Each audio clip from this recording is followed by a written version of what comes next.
નમસ્કાર, voice of Mahisagar ન્યૂઝમાં આપનું હાર્દિક સ્વાગત છે. વોઇસ ઓફ મહીસાગર ન્યૂઝ ચેનલની આપ સૌને નમ્ર અપીલ કરે છે. પક્ષીઓને પીવડાવો પાણી, મળશે મહાપુણ્ય. કહે છે ને કે પાણી વગર તો જિંદગીની કલ્પના પણ નથી કરી શકતા.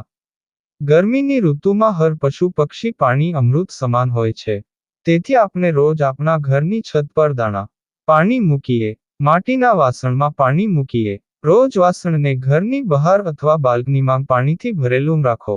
પાણી હંમેશા સંદિગ્ધ જગ્યાએ રાખવું જોઈએ. જ્યારે તે ગરમ થાય ત્યારે વાસણમાં પાણી બદલવાનું ધ્યાન રાખો. જો તમે પાણી અને અનાજ રાખતા હોવ તો તેનો નિયમ બનાવો. પાણીનું પાત્ર પ્રાણી કે પક્ષી પ્રમાણે હોવું જોઈએ, જેથી કોઈ પક્ષી તરસથી શ્વાસ રોકી ન શકે.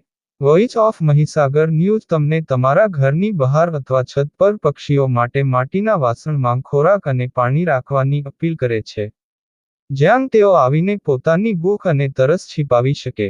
પક્ષીઓને પાણી માટે સૌથી વધુ ભટકવું પડતું હોવાનું વારંવાર જોવા મળ્યું હતું.